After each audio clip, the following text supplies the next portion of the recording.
Alô você, professor de CLE na área, tô aqui, ó. Tô aqui para fazer esse bate-papo gostoso, para corrigir esse simulado do TCE de São Paulo. As questões que eu preparei para você: direito civil, uma questãozinha, direito penal, 4 questões, proporcional aí à quantidade de matérias entre essas duas disciplinas. Ah, de classe só uma de civil? Só uma, né? No máximo vão ter 2 na sua prova. Não acredito que tenha mais do que isso. Uma, no máximo 2. Penal é isso aí também. 3 ou 4 questões é o que eu acredito, que o Silvio Santos acredita que vai aparecer na sua prova, lá em dezembro. Tá bom? Então vamos lá, vamos corrigir. Gabaritou tudo? Acertou tudo? Não? Então vem aqui, porque você vai ver o que você errou. Vamos fazer uma revisão do assunto Direito Civil e Direito Penal para o concurso do TCE de São Paulo, Banca Vunesp. Vamos nessa? Olha só. Começando aí com a questão de direito civil, que foi a questão de número 57. Questão número 57, dizendo: no que se refere aos atos ilícitos, assinale a alternativa correta. Ele pediu aqui a alternativa correta. Então vamos ver. A letra A diz: aquele que por ação ou omissão voluntária, negligência ou imprudência violar direito e causar dano a outrem, exceto ser exclusivamente moral, comete ato ilícito. O errado está aqui, ó. Esse pedacinho aqui. Peraí que eu passei. Eu passei aqui. Esse pedacinho, exceto se exclusivamente moral, tá errado, tá? É isso que torna a questão errada. Já eu vou fazer uma revisãozinha sobre isso. Letra B de bola. Ainda que seja absolutamente necessária a deterioração de coisa alheia a fim de remover perigo iminente, constitui ato ilícito. Olha só, não constitui não. Sabe por que não constitui ato ilícito? Porque isso aí caracteriza o estado de necessidade e a ilicitude fica excluída. Já vamos ver isso também. Letra C. O ato praticado em estado de necessidade retira o caráter de ato ilícito, mas pode gerar a obrigação de indenizar. É o nosso gabarito, letra C de casa. Letra D. Não comete ato ilícito o titular de um direito que, ao exercê-lo, excede manifestamente os limites impostos pelo seu fim econômico ou social, pela boa-fé ou pelos bons costumes. O errado aqui é o não. Comete sim. E letra E. O ato praticado no exercício regular de um direito, por regra, é ilícito. Não é ilícito. Em regra, é lícito porque a licitude fica excluída. Então, gabarito é letra C. O erro das demais alternativas foram aí apontados. O que você não pode deixar de saber sobre atos ilícitos? O ato ilícito, ele pode ser praticado de 2 formas. Olha lá, nós temos o ato ilícito do artigo 186 do Código Civil, que trata da violação de direito, né? A pessoa aqui, ó, que violar direito e causar dano a outrem, ainda que seja um dano exclusivamente moral, o que estava na questão, comete ato ilícito. Então tem aqui, ó, uma modalidade de ato ilícito é violar direito de outrem. E a outra do artigo 187 fala da pessoa que excede os limites de um direito que possui. É o que a gente chama abuso de direito. Então, nós temos aí essas 2 modalidades de ato ilícito, uma do artigo 186, a outra do artigo 187. No artigo 188, nós temos as chamadas excludentes de ilicitude. Temos as chamadas excludentes de ilicitude. Quais são essas excludentes de ilicitude? A legítima defesa, que está aqui, ó, né? Legítima defesa, show de bola. A segunda, que ainda está no inciso 1º, é o exercício regular de um direito reconhecido. Exercício regular de um direito reconhecido. E a terceira, que está no inciso 2º, fala da deterioração ou destruição da coisa alheia ou a lesão à pessoa a fim de remover um perigo iminente. É o que a gente chama aqui, ó, estado de necessidade, quando a pessoa vê numa situação de conflito de bens jurídicos, e aí ela acaba tendo que optar por um e sacrificar o outro. É o estado de necessidade. Então, essas são as 3 excludentes de ilicitude. O ato ilícito, ele tem como consequência, tá? Ele tem como consequência o dever de indenizar. Então, quem pratica ato ilícito vai ter o dever de reparação civil, vai ter o dever de indenizar a pessoa lesada. E isso está escrito aonde? Isso está escrito aqui, ó, no artigo 927. Eu não coloquei o artigo 927, mas ele diz exatamente isso, que no ato ilícito, aquele que praticar ato ilícito fica obrigado a reparar o dano. Então, reparar o dano é isso, né? É o dever de indenizar, é a obrigação de reparação civil. Mas, olha só o que diz o artigo 929 e o artigo 930. Ambos citam o inciso 2 do artigo 188. Ambos citam o inciso 2 do artigo 188. E esse inciso 2, ele trata de quê? Trata do estado de necessidade. Ou seja, o que acontece aqui? Imagina o seguinte, tá? Vamos contar uma historinha rápida e eu tenho um sentimento de que essa historinha pode cair na sua prova. Olha só, um sujeito vem dirigindo um carro, tá? Tá aqui, ele vem dirigindo um carro. Não sou muito bom de desenho não, mas finge que isso é um carro. Ele vem dirigindo um carro e aí uma criança correndo atrás de uma bola passa na frente do carro. Para não bater na criança, esse motorista ele faz uma manobra brusca e vem a colidir com o muro de uma casa. O muro aqui da casa, ó, fica todo destruído, tá? O que aconteceu? O motorista praticou um ato ilícito porque causou um dano ao dono da casa. E aí, quem são os personagens da nossa história? Nós temos aqui o causador do dano. Causador do dano, que é o motorista. Nós temos aqui o lesado, né? A pessoa lesada, que é o dono da casa. E temos também o responsável pelo perigo, pela situação que gerou isso tudo. O responsável pelo perigo é o pai da criança que não estava cuidando dela. Esse motorista, ele agiu em estado de necessidade, mas, dependendo da situação, ele pode ser obrigado a indenizar o dono da casa por ter quebrado um muro. Ah, Giclé, mas quem deu origem ao perigo foi a criança, o pai que não tomou conta. Pois é. Então, o que pode acontecer aqui? Nós temos que ver o seguinte, ó. A pessoa lesada e o responsável pelo perigo são a mesma pessoa? Ou seja, o dono da casa e o pai da criança, eles são a mesma pessoa?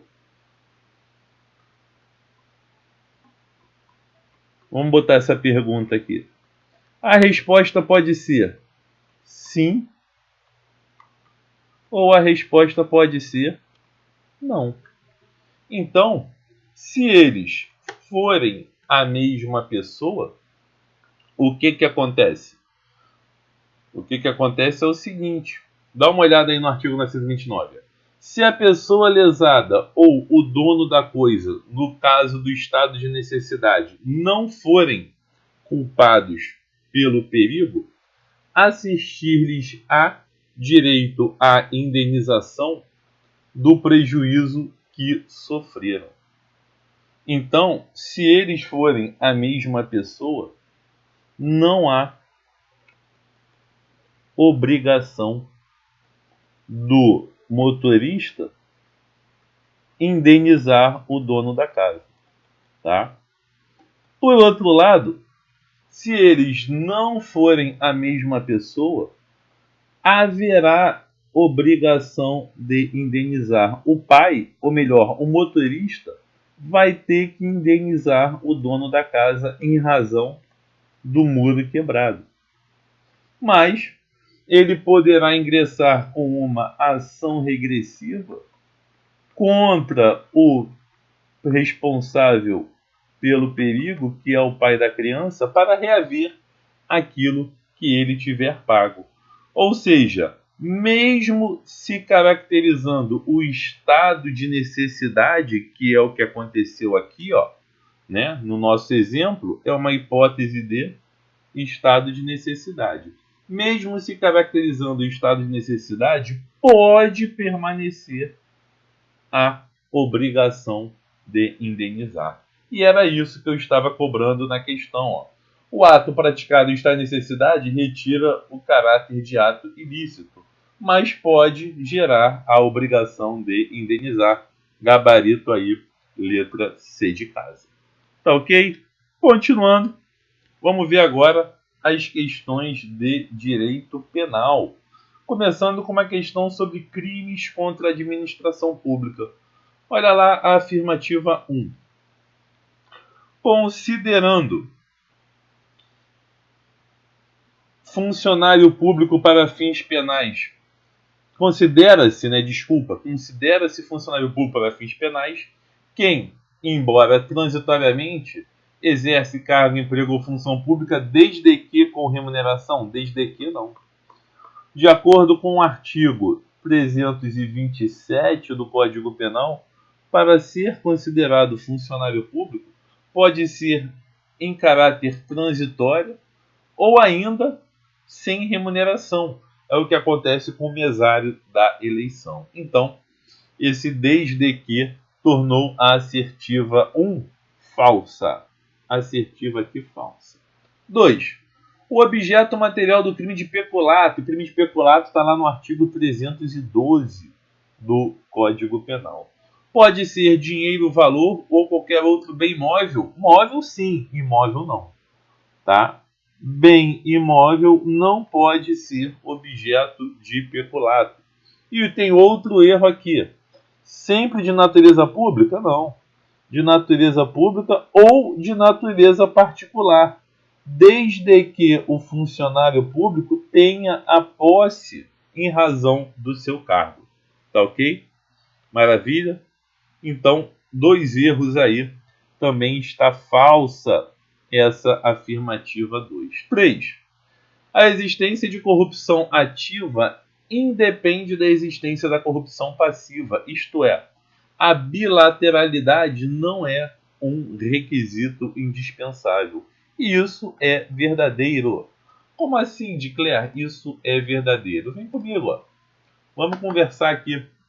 Lá no Código Penal, nós temos 2 modalidades de corrupção. A corrupção passiva, que é aquela praticada pelo funcionário público, e a corrupção ativa.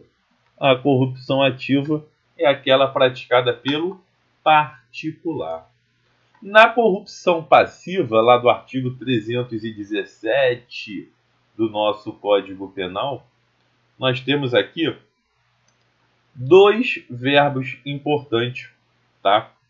Que são solicitar vantagem indevida ou então receber vantagem indevida.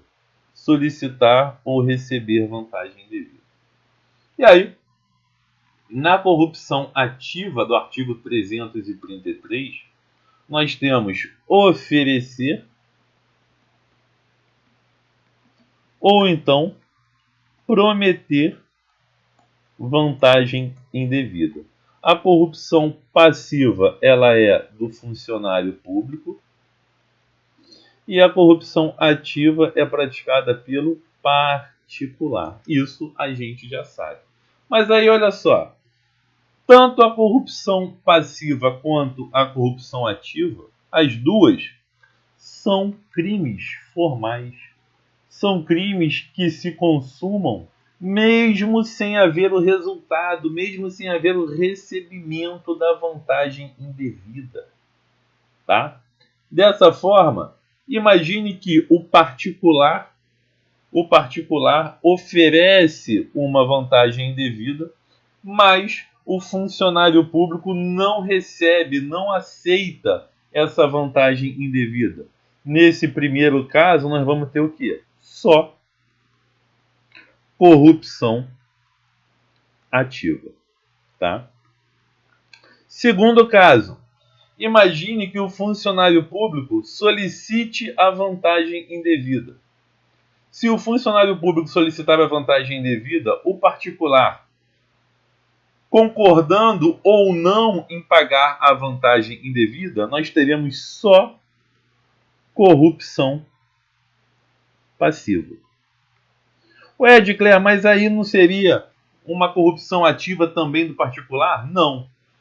A doutrina entende que, se a iniciativa foi do funcionário público, o particular ele é visto como vítima. Né? Se houve solicitação do funcionário público e o particular não atendeu a solicitação, é óbvio que ele não praticou crime nenhum. Mas, mesmo que ele atenda, que ele aceite, que ele ceda a solicitação, ele não pratica crime. Ó. Ceder não está aqui, né? Não está aqui nos núcleos verbais. Só há corrupção ativa nessas condutas aqui, ó, oferecer ou prometer. Ou seja, são condutas em que a iniciativa deve partir do particular. Tá? Aqui, ó, a iniciativa é do particular. Ou seja, não há que se falar em corrupção ativa quando a iniciativa é do funcionário público. Por outro lado, imagine aqui no item 3. No item 3, o que vai acontecer? O particular ofereceu a vantagem indevida e o funcionário público recebeu. Nesse caso, nós vamos ter as duas corrupções. Nós vamos ter a corrupção passiva por parte do funcionário público e a corrupção ativa por parte do particular. O que eu estou querendo dizer aqui para você? Que pode existir só a ativa, só a passiva ou as duas juntas. E quando eu falo no caráter da bilateralidade, significa que a existência de uma depende da outra. Esse caráter é falso. Tá? Não é um requisito. Pode ter corrupção passiva sozinha? Pode. Então não é bilateralidade. Pode ter corrupção ativa sozinha? Pode. Então não é bilateralidade. Tá ok?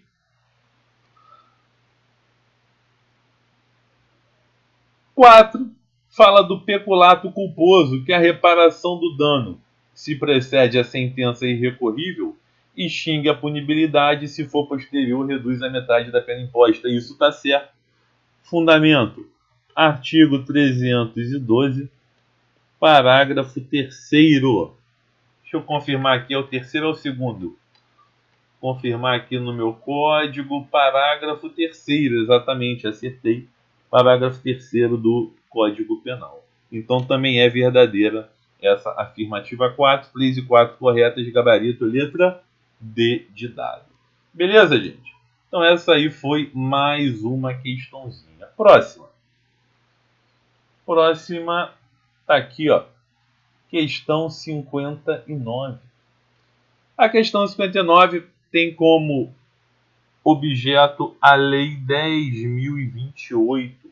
Essa Lei 10.028 é a lei que inseriu no Código Penal os crimes contra as finanças públicas.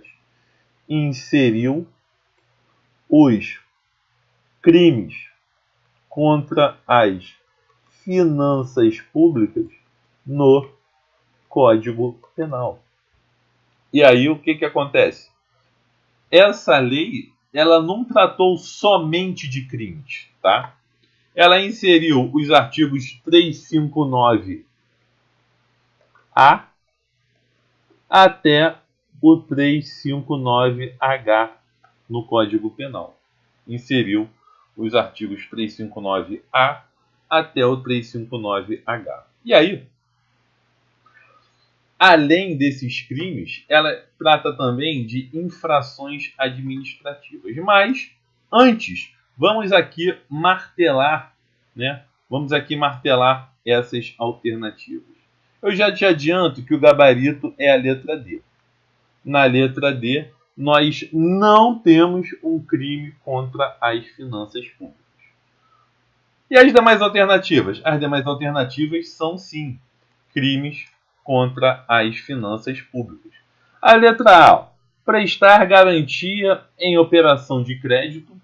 Prestar garantia em operação de crédito sem que tenha sido constituída contra-garantia em valor igual ou superior ao valor da garantia prestada na forma da lei. Essa letra A é a prestação de garantia graciosa, crime previsto no artigo 359-E. Então aqui é crime. Letra B. Deixar de ordenar ou autorizar ou promover o cancelamento do montante de resto a pagar inscrito em valor superior ao permitido em lei. Isso também é crime. É o não cancelamento de resto a pagar previsto no artigo 359-F. Tá ok? Letra C. Ordenar ou autorizar. Ordenar ou autorizar ou realizar operação de crédito interno ou externo sem prévia autorização legislativa. Esse é o crime do artigo 359-A, que trata da contratação de operação de crédito. Tá? E na letra E? Na letra E, ordenar ou autorizar a inscrição em restos a pagar de despesa que não tenha sido previamente empenhada ou que exceda, né? Ou que exceda limite estabelecido em lei. Então, nós temos aqui ordenar ou autorizar a inscrição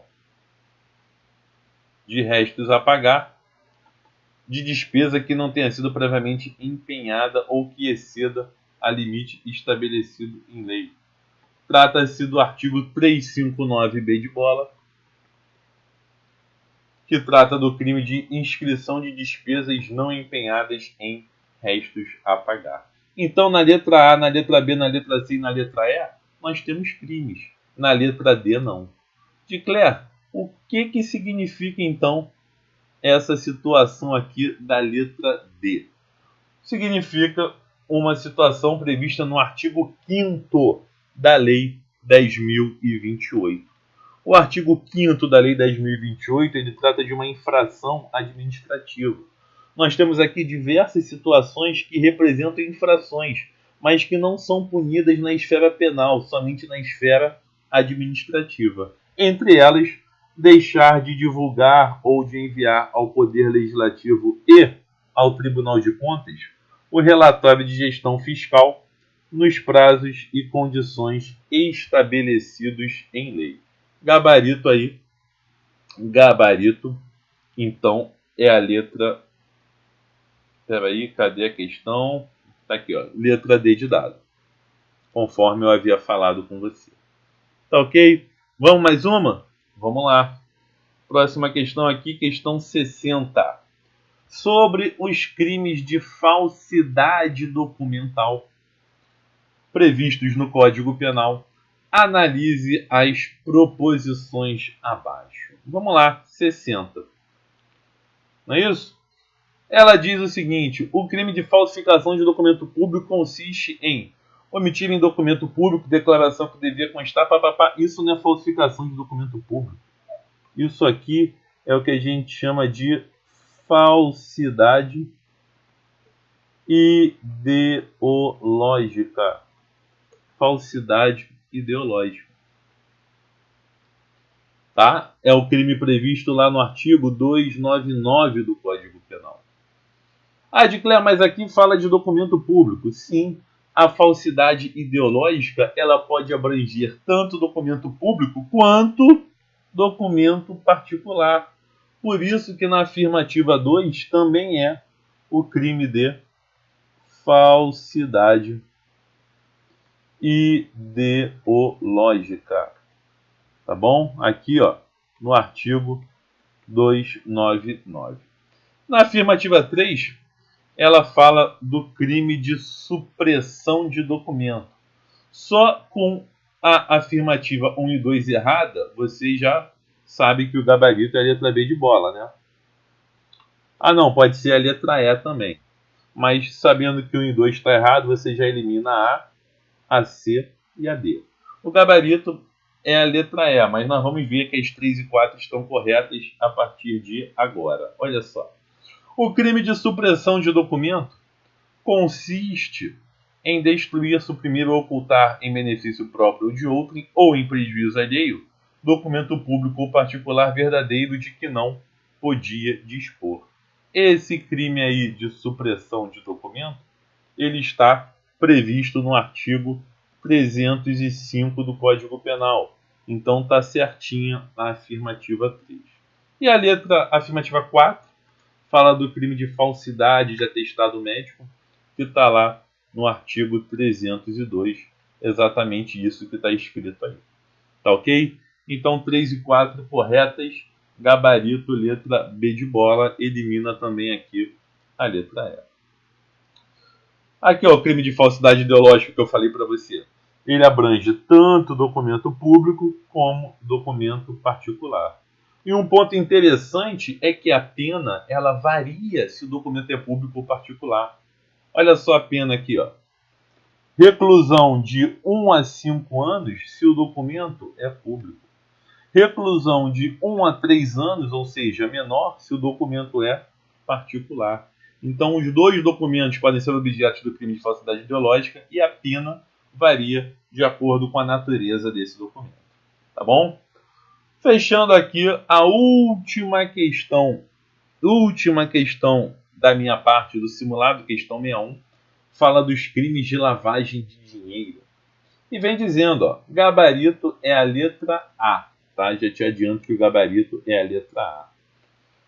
A colaboração premiada de que trata a lei de lavagem de dinheiro poderá operar a qualquer momento da persecução penal, até mesmo após o trânsito em julgado da sentença. Isso está certo.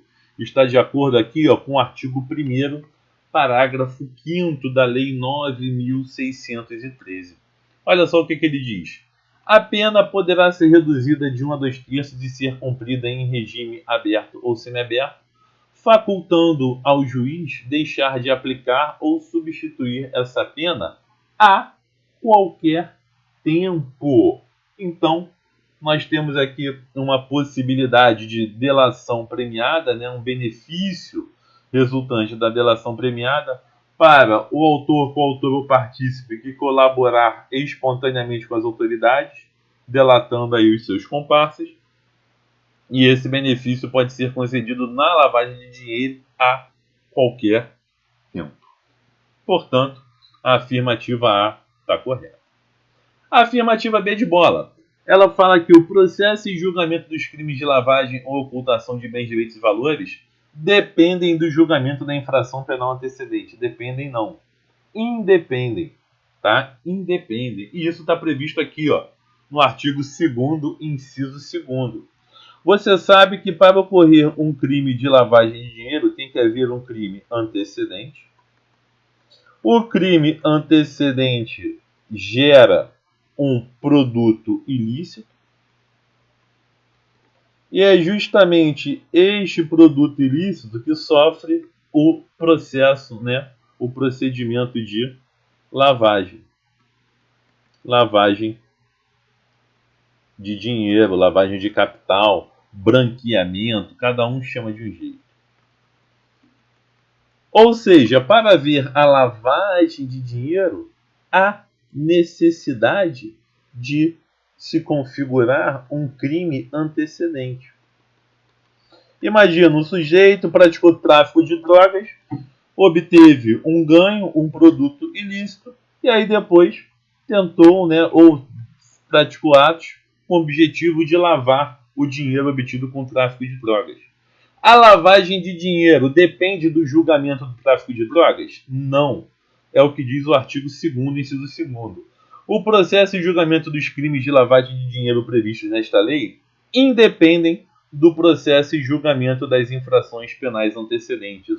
Independem. Portanto, a 2 está, a B de bola, né, está errada justamente em razão disso, tá? A letra C diz que os crimes de lavagem de dinheiro estão em sua segunda geração. Está errado. Estão em sua terceira geração. Como assim, Dicler?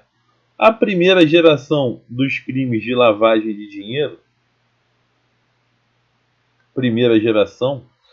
levava em conta que o crime antecedente só poderia ser o tráfico de entorpecentes, tráfico de drogas, né? E afins. Tá? Tráfico de drogas e afins. E aí, essa primeira geração, ela terminou, obviamente, quando surgiu a segunda geração. Pela segunda geração, o crime antecedente ao crime de lavagem de dinheiro, né, o rol de crimes antecedentes foi ampliado. Houve aqui uma ampliação do rol de crimes antecedentes, mas continuou uma lista taxativa, uma lista exaustiva. Ou seja, eram apenas determinados crimes que estavam listados na possibilidade de figurarem como crimes antecedentes. Ampliação do rol, mas de forma taxativa. E aí, em 2012, veio a terceira geração dos crimes de lavagem de dinheiro. De acordo com essa terceira geração, o crime antecedente agora pode ser qualquer infração penal. E essa terceira geração se iniciou a partir de 2012. Por isso que a letra C de casa está errada. Tá ok? Beleza? Letra D. A Lei 9.613 não admite a figura da autolavagem ou do autobranqueamento, não podendo o autor da infração penal antecedente ser punido também pela prática de lavagem de dinheiro. O que nós temos aqui? Olha só. Imagina que quem pratique o crime antecedente seja João, mas quem lave o dinheiro seja Pedro. Isso é uma situação 1. Agora, veja a situação 2. Nós temos aqui Mário praticando o crime antecedente e o próprio Mário praticando depois a lavagem de dinheiro. Ou seja, eu vou ter aqui a mesma pessoa praticando o crime de lavagem de dinheiro. É isso que a gente chama de autolavagem, tá? É isso que a gente chama de autolavagem. Dicler, mas ele não vai responder por um crime único, um não absorve o outro? Não. Ele vai responder pelos dois. Vai responder aqui em concurso de crimes, tanto pelo antecedente quanto pela lavagem. Ou seja, a Lei 9.613 admite a autolavagem. Tá ok? A autolavagem ela é admitida. Então, quando diz que não admite, ficou errado. Tá ok? Ficou errado. E a letra E, para a gente fechar aqui o nosso simulado, diz o seguinte, ó. O crime de lavagem de capitais, consoante entendimento consolidado na doutrina e na jurisprudência, divide-se em 3 etapas independentes: a colocação, a ocultação e a integração. Se exigindo para a consumação do delito a ocorrência dessas 3 fases? Não. Está errado, ó. Não se exigindo para a consumação do delito a ocorrência das 3 fases. Não são as 3 fases necessárias, requisitos para se consumar a lavagem de dinheiro. Vamos falar um pouco mais sobre essas 3 fases aqui, ó. Nós temos, né, as fases da lavagem de dinheiro. Quais são as fases da lavagem de dinheiro? É só você lembrar, ó, do Comitê Olímpico Internacional. Comitê Olímpico Internacional. Tá ok? São as 3 fases da lavagem de dinheiro: colocação, ocultação e integração. Colocação, ocultação e integração. É o famoso COI. E aí, na primeira fase, o sujeito coloca, né, o dinheiro ou o produto ilícito em circulação. Na segunda, ele oculta isso. E na terceira, ele integra este produto ilícito ao sistema econômico. Então, essas 3 fases são independentes, mas não é necessária a ocorrência das 3 fases para se consumar. Espera aí que deu erro aqui. Para se consumar o crime de lavagem de dinheiro. Beleza, gente? Tranquilo? Então era isso que eu tinha para falar com você. Gabarito da última questão, questão 61, letra A. Ficou aí tudo corrigido direitinho. Espero ter sanado todas as suas dúvidas, tá bom?